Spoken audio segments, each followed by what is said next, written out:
It's a never-ending story. In the wake of the less than overwhelming success of the new Beetle, Volkswagen is giving it a second attempt by reconnecting with the cult model's origins.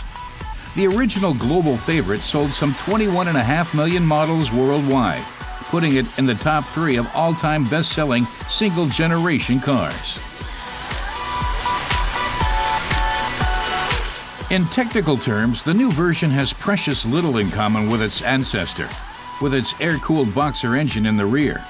But the design is resurrected as a modern coupé interpretation. We went to the Brandenburg Gate in the heart of Berlin to gauge public opinion on the new Beetle. What do people on the street reckon? It's great. I didn't like the first new Beetle, but this one turned out really nice. Yes, I'd probably like it. It's flatter than the last ones, and it's really good looking. Nice, but I like that one. There's still a lot of nostalgia for the original Beetle model. As well as looking cute, it gave an entire generation newfound mobility and independence. By the late 1950s, it was being exported to 86 countries. The old Beetle was a legend in its own lifetime and was given a range of endearing names. The car has about 20 nicknames, explains Volkswagen's André Tietje. In Germany, it's called the Käfer, but the original official name was the Type 1. In the US, it was called the Bug. In Italy, Maggiolino. And in France, Coccinelle. What sets this car apart, he adds, is its iconographic form, its profile. Looking at it from the side, it's unmistakable. And even any child could draw the outline. This new model takes us back to the roots. With the first new Beetle, it was difficult to tell the front from the back and which way it was going in. The latest edition, however, has those classic proportions restored. The idea was to transport the essence of the Beetle into the 21st century, explains our Volkswagen man. That's immediately apparent in the design. The new Beetle takes the profile of the first model, but then combines it with a modern form vocabulary. And compared to its predecessor, they've also given it a far crisper shape. They've made the car a lot flatter and wider. Plus, there are the really wide wheel arches. It's another example of a core old Beetle value being translated into the present. There's now a sporty, masculine, and striking dimension. And as for its essential original characteristics, it's still got a very cuddly look about it. This baby will continue to have hearts throbbing forever.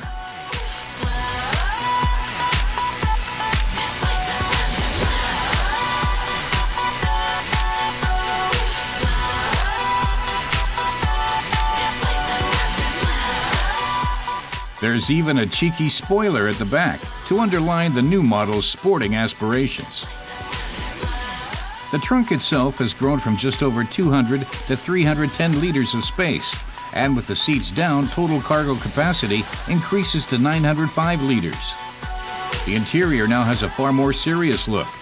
All that gadgetry is a far cry from the original Beetle.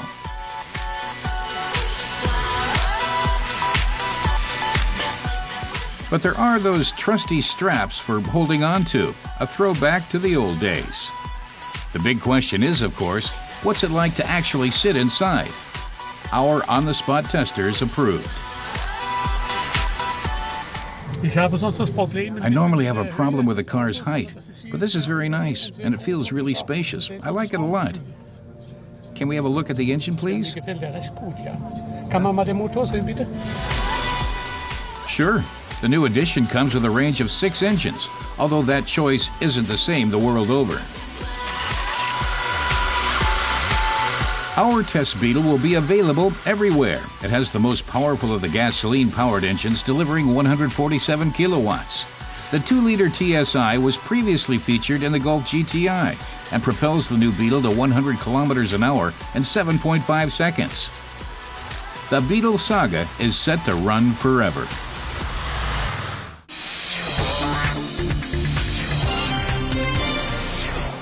Today's comparison test involves two cars, both available for under 10,000 euros, explains car tester Sascha Knapp.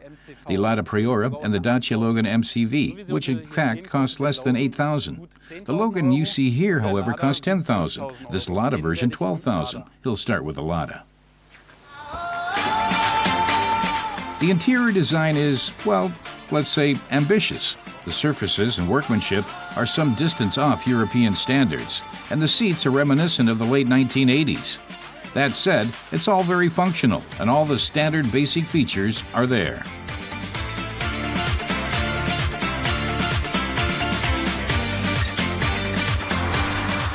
You can get a liquefied petroleum gas setup for an extra 2,000 euros, but you'll need to do a lot of driving to make up for that in fuel savings. As soon as you get in, says Sascha, you notice how armchair-like the seats are, although it remains to be seen how that works out over longer journeys. He finds them too soft. And for people of his size, the seat doesn't have enough adjustment settings. He's too close to the steering wheel, and his legs are cramped. The Lada Priora is one for minimalists. In Europe, it is available as a sedan, hatchback, and wagon. They share the one same engine, which has enough power, but does get rather loud at higher revs.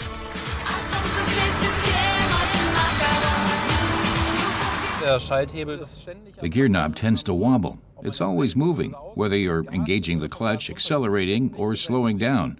That seems to be saying that the transmission isn't running that smooth. So, bad news there. But does he have anything positive to say? The Lada has extremely short pedal travel, perhaps because Sascha's so close up, but it makes gear shifting and driving rather fun.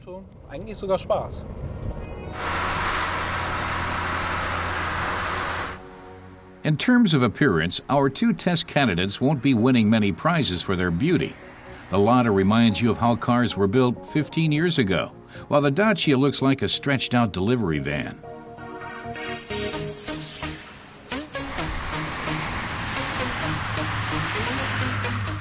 But there are nice touches, such as the chrome at the front and the nice-looking bumpers.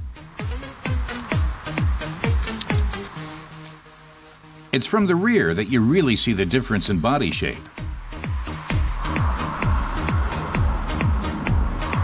The Dacia proudly displays its tried and tested Renault technology.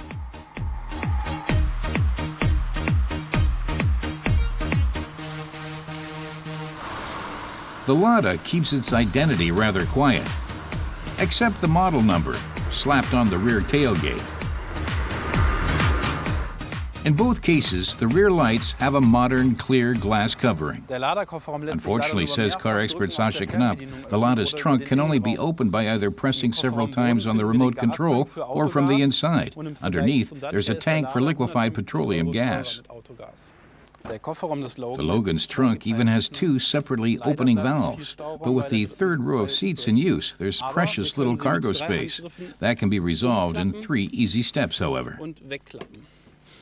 The problem is that you're left with the seat mount latch, so there's always a danger of scratching your cargo or getting dirty. Now, onto the open road. Hopefully, the Romanian Renault derivative actually has as much space as it promises from the outside. The Dacia is far more spacious. There's massive headroom, says Sascha, and plenty of space at the back. Plus, he can adjust the seat just as he requires it, although that wouldn't be good news for anyone behind him. And it's not good news as regards other aspects as well. In the Dacia, you have incredibly long clutch travel. It's far shorter in the Lada, which means it's far more fun to drive. The Logan MCV comes in a variety of equipment lines and engines in Germany, including the LPG option. As with the Lada Priora, the latter costs an extra 2,000 euros or so.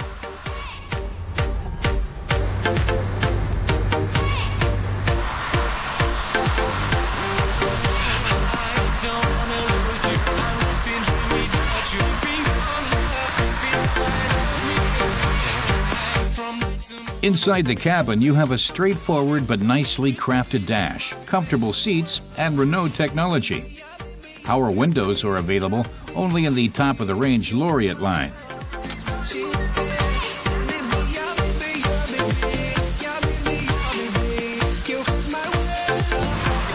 So which model ends up in front, the Dacia or the Lada?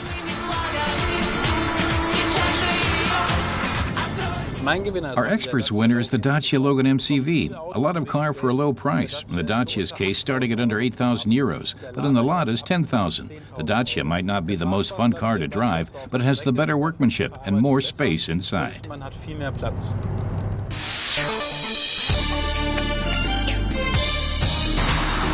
Following the Q5 SUV, Audi is now introducing the hybrid concept of its A6 sedan. At a constant 60 kilometers an hour, it has a pure electric range of 3 kilometers. The A6 hybrid has 3 modes: electric, pure combustion engine, and hybrid.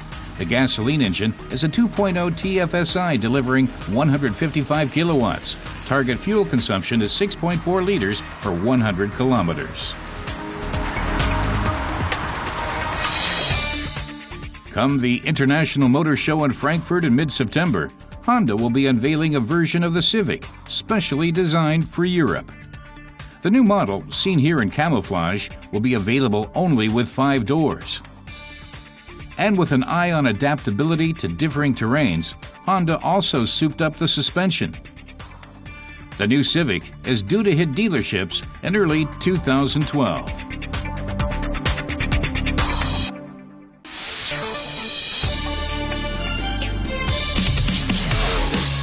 With dust like this, it must be a rally.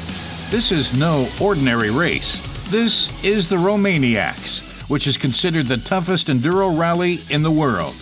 176 riders are taking part in the 600-kilometer race based in the city of Sibiu in Romania. There are tough conditions for the prologue, with driving rain making it a real challenge to master the course on the streets of Sibiu. It's a demanding test for all involved.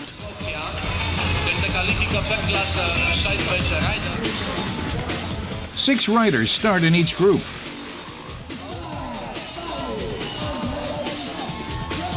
Spain's Xavi Galindo crashes right before the line and only manages 5th place. Chris Birch, last year's winner, finishes 3rd. Graham Jarvis from England is fastest on day 1.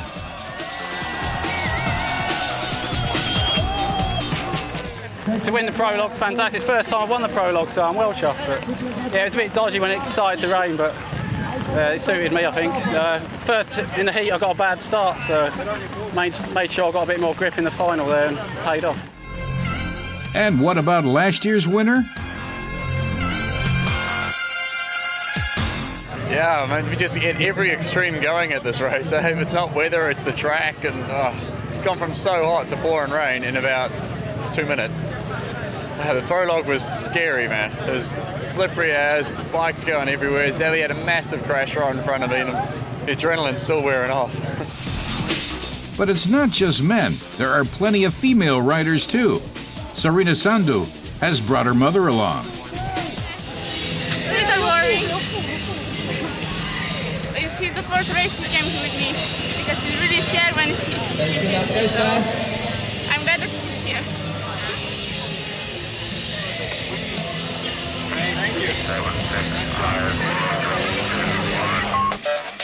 The first stage gets underway the next day, and Graham Jarvis makes the most of his pole position. He won back in 2008 and knows every bit of the terrain.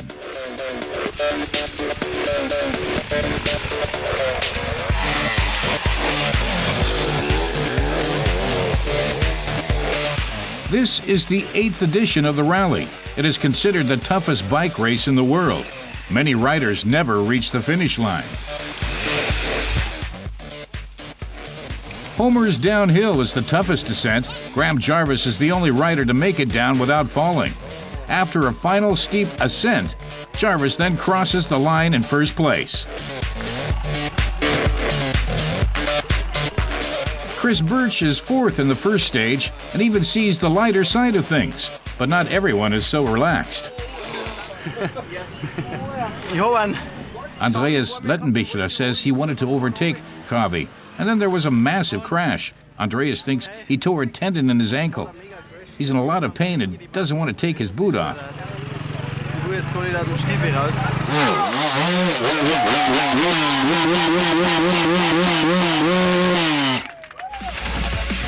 But while some are relaxing behind the finish line, others are still out on the course.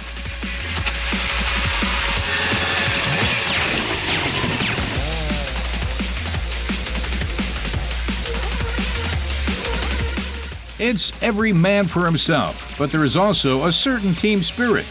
After day 3, Graham Jarvis has a clear lead. Chris Birch and Andreas Lettenbichler work together to improve their positions in the standings.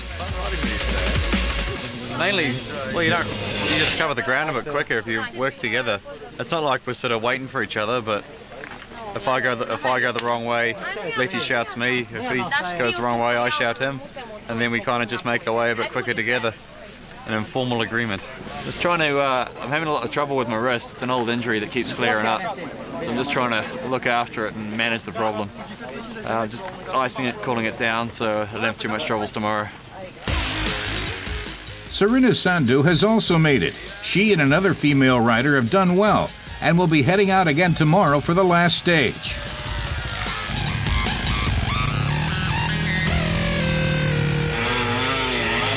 On the final day, Graham Jarvis has a 10-minute lead over Chris Birch. Close to the destination in Sibiu, the excitement mounts. Wire is tangled in Graham Jarvis's back wheel. His advantage is shrinking by the minute.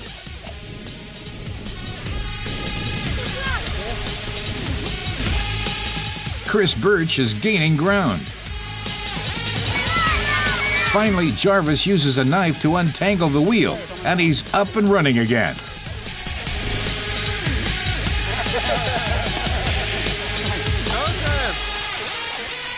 He's now under pressure. Chris Birch and Andreas Lettenbichler are hot on his wheels.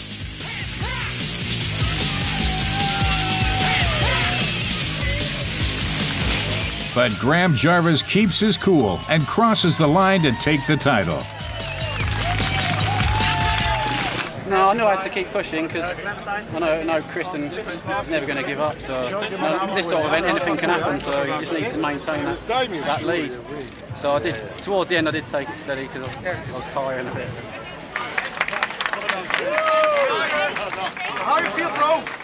I just thought I'd just ride my own race, ride at my pace. If that means I catch Graham, that means I catch Graham. If it doesn't, oh well. Better than going flat out and throwing away second place. I'm pretty happy with that. It was a brutal race, but unforgettable for all the participants. Next year, they'll all be back to go through the madness once more.